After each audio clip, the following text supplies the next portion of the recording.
He followed me into the woods without asking. No words, no permission, just a subtle look and a slow release of his grip on the leash, like he already knew I'd want him to. The leaves were soft and damp underfoot, but I could still hear every one of his footsteps behind me, drawing closer. And when I finally stopped walking, it was because I could feel the weight of him in my breath, hovering just close enough to change everything if I turned around. Hey, if you're here and feeling the vibe already, hit like, drop a comment, and subscribe to support these stories and help more people find them. It means the world, and it keeps us going. Thanks for being here. It began the way most quiet mornings do, without expectation. I was at the dog park, letting Milo run himself, ragged through the cold, while I nursed a travel mug of coffee that had gone lukewarm faster than I expected. The sky was the color of steel, just bright enough to suggest it might not rain, but not promising anything else. I was tired, under-caffeinated, and determined not to make small talk with anyone. And then I saw him. He stood near the northeast corner, far from the benches and clusters of people comparing dog food brands and vet recommendations. His posture was relaxed, but not aimless, like someone who was used to being alone but hadn't quite decided whether he liked it. His husky, a thick-coated mix with bright eyes, paced around him with a loose, measured energy, occasionally glancing up as if waiting for a signal. The man himself looked mid-30s, maybe 35 at most, tall but not lanky, shoulders broad under a gray hoodie, wind vest zipped up halfway over a dark Henley, jeans and trail boots dusted from earlier walks. What drew me in first wasn't his looks, though he was the kind of quietly striking that lingers longer than something showy. It was the way he watched. His gaze scanned the park, never staying too long on any one person, but always returning to center, like he was waiting to lock onto something that hadn't arrived until our dogs did it for us. Milo, who makes friends faster than I do, had zeroed in on the husky, and within seconds they were tumbling across the grass in a full-blown chase. We both stepped in at the same time, a reflex, our arms half lifting toward the leashes like we'd catch the moment before it unraveled. Our eyes met first. "Yours?" he asked, nodding toward Milo. "On most days," I said, smirking slightly, adjusting the strap of my jacket as I stepped closer. He smiled, not shy, not rehearsed, just a flicker of something real. "Jonah." "Alec," I said, offering my name like a hand I hadn't raised. The silence that followed didn't stretch awkward. It settled, warm and weighted, like a coat you didn't know you'd needed. We watched the dogs circle, tails up, panting, joyous, already lost to whatever language they spoke through motion. "You walk the trail behind here?" he asked after a minute, tilting his head toward the wooded path that curled away from the main park. Sometimes. He didn't ask if I wanted to walk it now. He just knelt down, unclipped his dog's leash, and started toward the opening between the trees with an ease that made it feel like we'd already agreed. I hesitated, but only for a second. Then I followed. The trail bent left almost immediately, narrowing between dense oak and birch, the trees tall and bare, their limbs arching overhead like the ribs of a half-forgotten cathedral. The sun fought its way through, sending slivers of pale light down through the canopy, casting flickering shadows on the ground where wet leaves clung to our boots. We walked side by side at first, a careful arm's length apart, the silence between us growing comfortable in the way it does when two men aren't pretending not to look. Our dogs were ahead, darting through puddles, chasing smells, noses to the ground and tails flying behind them like flags. Jonah didn't say much. He didn't need to. There was something about the way he moved, measured steps, hands tucked into his vest pockets, shoulders slightly hunched like he carried a lot but hadn't figured out what to set down yet. His presence was less like conversation and more like gravity. You felt it before it touched you. Eventually, I asked, "So, back in town for good?" He nodded, gaze still forward. "Moved back last month. Haven't decided if it's home again or just a long pause." "Where from?" "Boston mostly. Was married there. Divorced now." His voice didn't dip or spike at the word divorced. It just landed softly, like he'd practiced saying it until it no longer cut. I didn't pry. I'd been on the other side of too many first meetings where curiosity outweighed care. I've been here since grad school, I offered. Started as a one-year plan. That was 16 years ago. Jonah glanced at me, eyes catching the light through the trees. You settled in or stuck? I laughed, quietly. Bit of both. There was a moment then, brief but thick with recognition. Like we had both just revealed more than we intended, and neither of us wanted to walk it back. The dogs doubled back, Milo barreling past us in a burst of muddy joy. Jonah's husky followed, stopping just long enough for him to reach down and ruffle the fur behind its ears with a tenderness I hadn't expected. She's a rescue, he said. 4 years old. Needed someone steady. Sounds like she found the right man. He looked at me then, really looked. Not in passing, not politely. His gaze held mine for a second too long, and there was something behind it I couldn't quite name. Not lust exactly, not yet, but something awake, something ready. You seem steady too, he said. I shrugged. I fake it well. We walked a little slower after that, boots brushing occasionally as the trail tightened. At one point, my arm grazed his. He didn't pull away. I didn't either. The trees grew denser, the path softer.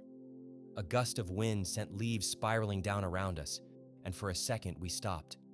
No dogs, no conversation, just him and me, standing still while the world moved around us. Then, without turning, he said, "Do you always come here alone?" "Usually." He nodded once. "Not today." And then he started walking again, but closer now, close enough that our hands almost touched, and the warmth between us didn't feel like just body heat anymore.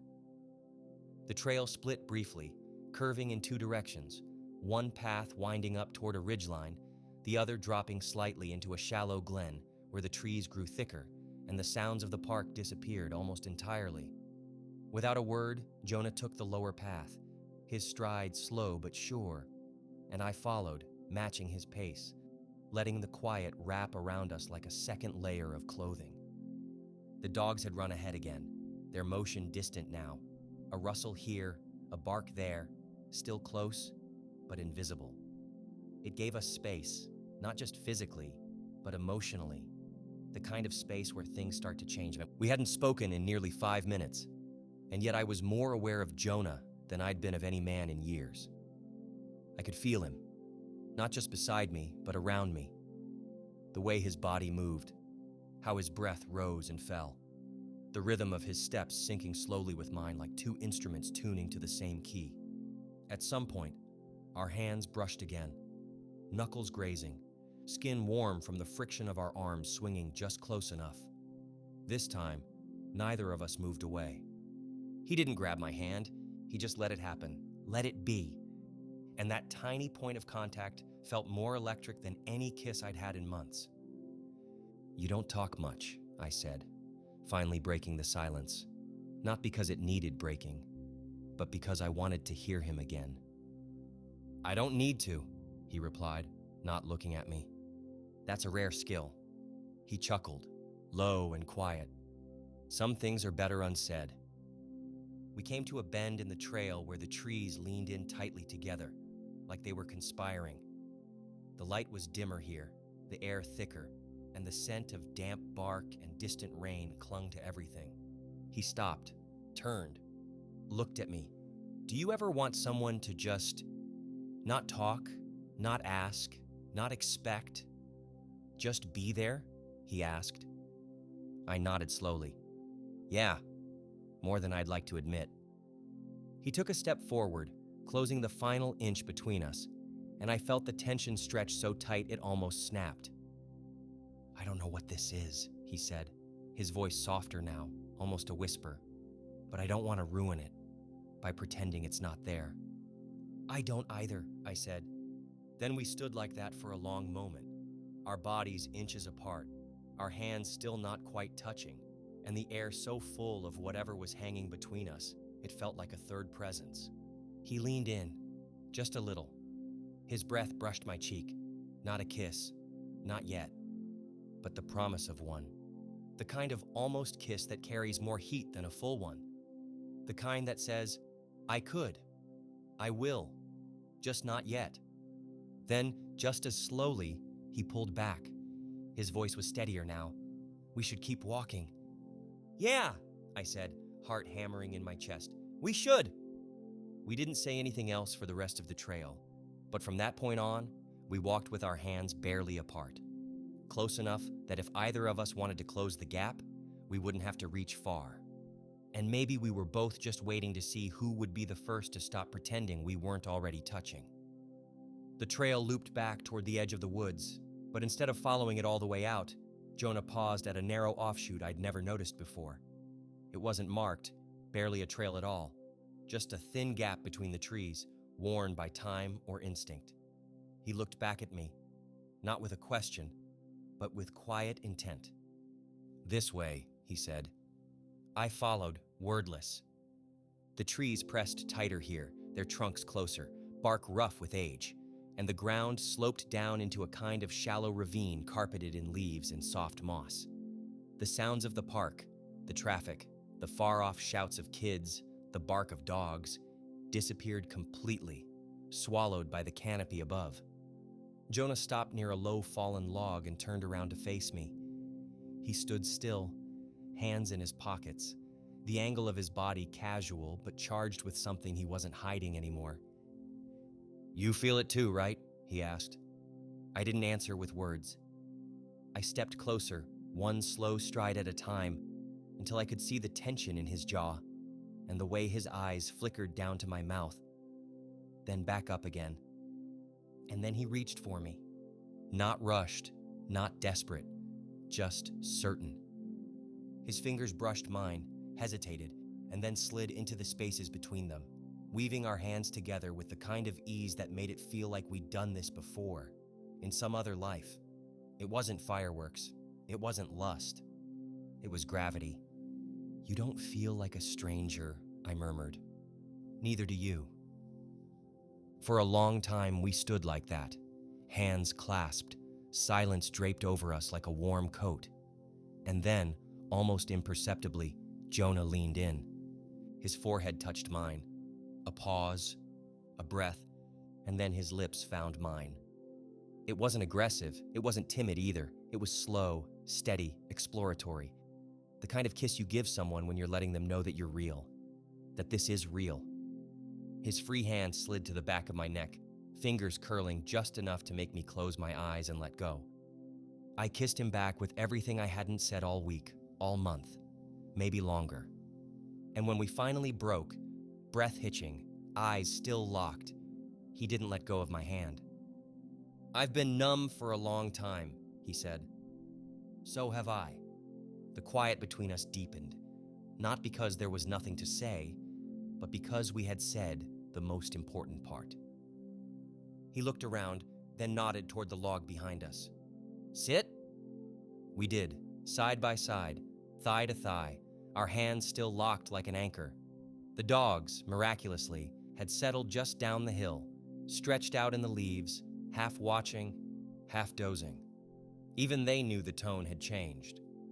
Jonah leaned back on one hand, turning to face me again. I didn't come here looking for anyone. Neither did I. But now you're here, and for the first time in a long time, I didn't feel like I was waiting for something to begin. It already had.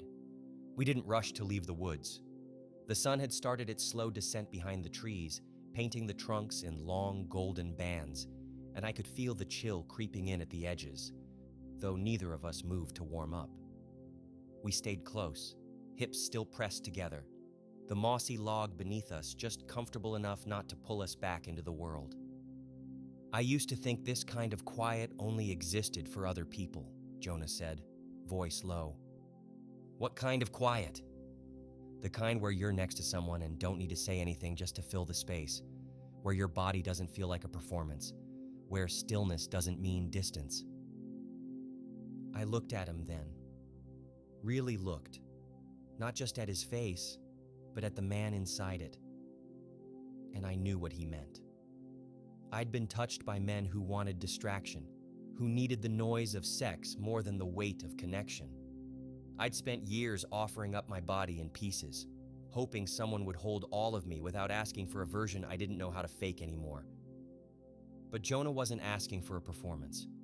He was offering presence. "I get it," I said. "I didn't think I'd find this again. Or maybe I never did before." He turned toward me, eyes softer than I'd ever seen them, and he leaned in, not for another kiss, but just to rest his forehead gently against mine, our breaths sinking again like they had earlier, like our bodies were slowly relearning how to trust someone else's rhythm. Then, just as slowly, his hand moved, down my thigh, over denim, fingers gliding along the line of my leg like he was exploring instead of claiming. When his palm cupped my knee and squeezed gently, I didn't flinch. I leaned into it. I mirrored him, tracing the shape of his thigh, feeling the heat through the soft fabric of his joggers, letting my fingertips move a little higher with each breath we shared. The touch was measured, deliberate, respectful, but not shy. He was waiting to see if I'd stop him. I didn't. His lips found mine again, this time deeper, fuller, his hand now at my waist, pulling me just a little closer on the log. I parted for him, exhaling against his mouth, and when I slid my hand beneath his vest, feeling the warmth of his body through the cotton of his shirt, he let out a sound that was almost a moan, low, contained, but real. I shifted, straddling the log slightly to face him better, and now we were chest to chest, noses brushing, lips exploring, hands moving more freely. It wasn't frantic. It wasn't even bold. It was intentional. A man who wanted to feel, to be felt, to let this happen the way it was supposed to, unrushed, undiluted, real. But just before anything pushed past that careful line, Jonah slowed. He pressed his forehead to mine again and whispered, "Not here. Not like this." I pulled back just enough to meet his eyes. "No?" "No," he said. "I want the first time to be somewhere we don't have to look over our shoulders. Somewhere you can take your time with me. Not feel like you're being watched or rushed or half there." The way he said it, so certain, so respectful, so full of invitation instead of pressure, made me feel seen in a way I hadn't expected. I nodded. "Okay," I said, "then let's walk out together." He smiled and kissed me once more. "We already are." We didn't talk much on the walk back. It wasn't uncomfortable. It was settled. Like something that had been circling quietly between us all afternoon had finally found a place to land. The trail looked different on the return trip. Not shorter, not longer, just changed. Like we'd walked into the woods as strangers, and now the silence between us had a name, and maybe even a future. When we emerged from the trees and stepped back into the open dog park, it felt like we'd crossed back into something less private. The distant chatter of dog owners, the jingle of leashes, the bark of dogs, it all returned in waves, reminding us that time hadn't stopped, even if it had felt that way for a while. Milo came bounding back like a missile, his tongue lolling, his coat muddy and wild. Jonah's husky followed, more composed, but just as tired. He knelt to unclip her collar and ruffled her ears. "She's going to sleep for 12 hours straight," he said. I smiled. "So will I." Jonah stood and looked at me, pausing like he was searching for a way to extend what we'd just shared without overstepping the boundary we'd built so carefully. "Want to grab coffee sometime?" he asked. "Or dinner? Or something?" His voice was casual, but his eyes weren't. They held that same focused stillness I'd seen the first time we locked gazes across the field. The difference now was that he wasn't hiding behind it anymore. I didn't hesitate. "Yes," he grinned. "That was fast. I don't want to pretend I need to think about something I already know I want." Something in his face softened at that, like I'd given him more than an answer. I'd given him permission. His shoulders relaxed, his posture loosening with quiet relief. "You free tomorrow?" he asked. "I am now." He nodded, pulling out his phone and passing it to me. I typed in my number and name, Alec, no last name yet, and handed it back. "Don't ghost," I said, half teasing, half serious. He raised a brow. "Do I look like a man who disappears?" "No," I said. "You look like someone who shows up." He looked down at the screen, then back up. "You were easy to find."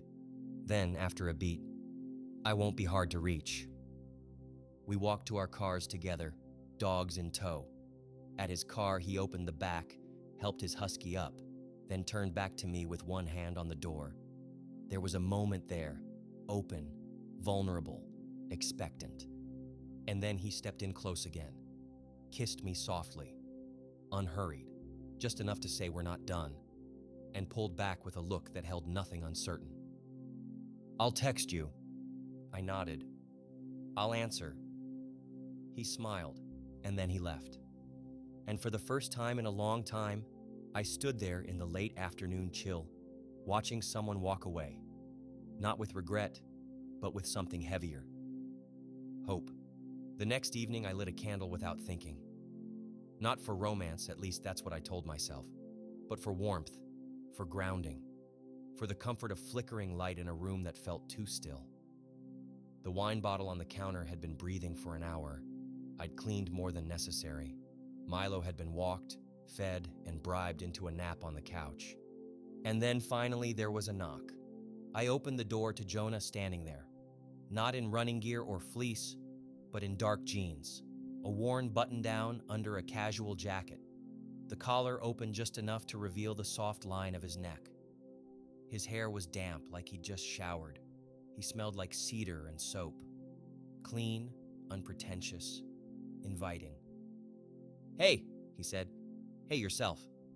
He stepped in, and I closed the door behind him, suddenly more aware of the size of my apartment, the way the air shifted when he walked in, less like a guest, more like someone who belonged without needing to be told.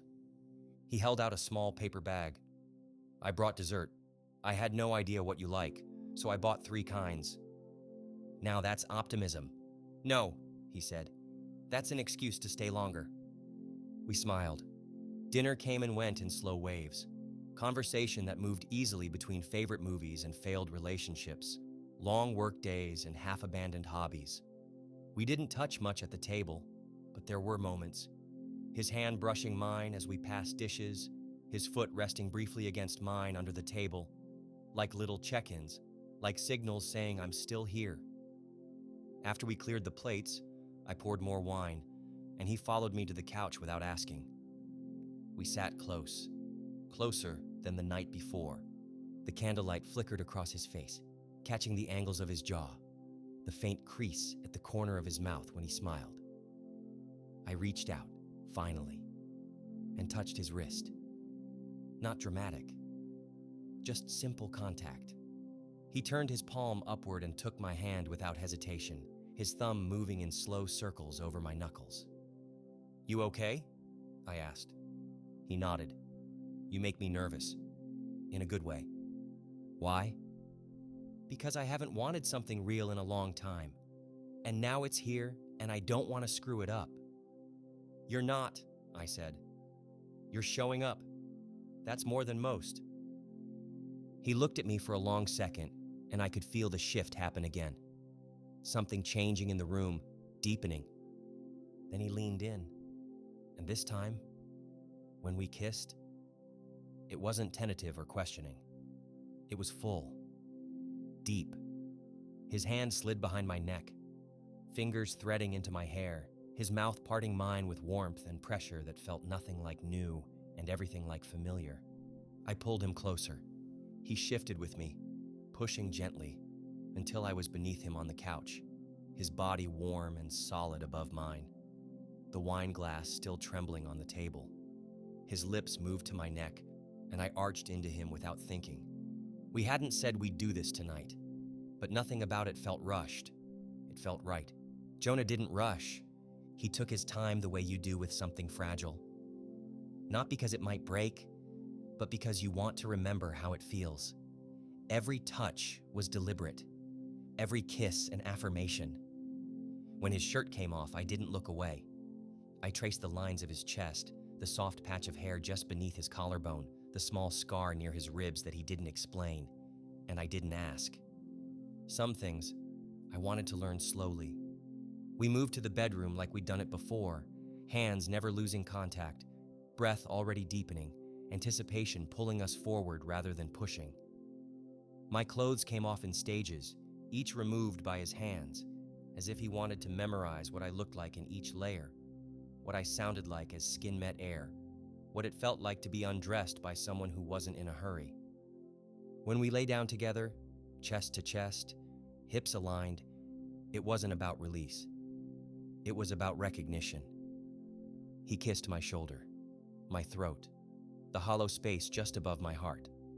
His hands mapped every part of me, not as a path to pleasure, but as a way of saying you're here, and I see you. Our legs tangled, and when I reached down to stroke him, he sighed, deep, guttural, honest.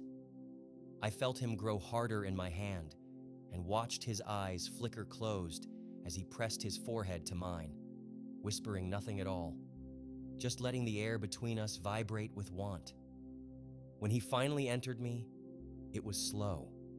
So slow I could feel the exact moment we stopped being two bodies and became one experience. My hands gripped his back, and he moved inside me with careful, rhythmic thrusts, grinding deep and holding there, adjusting with each breath I took, each sound I made, learning my reactions in real time. "God, you feel," he murmured, voice thick. "You feel like home." I kissed him hard for that, and he answered with a thrust that made me groan into his mouth. We didn't rush. We rocked. We melted into the space between words and moans, where only skin and heat and time existed. And when I came, clenching, gasping, holding onto him like he was the only thing keeping me tethered. He followed soon after, burying his face into my neck as he let go, pulsing inside me, his body shuddering in rhythm with mine. Afterward, we stayed close, legs still entwined, his hand on my chest, my fingers tracing circles along his spine. Neither of us moved for a long time. Eventually, he whispered, "This didn't feel like a first." "No," I said. "It felt like something we came back to." He looked up at me. "Can I stay?" I didn't answer with words. I pulled the blanket over both of us, kissed his temple, and turned out the light.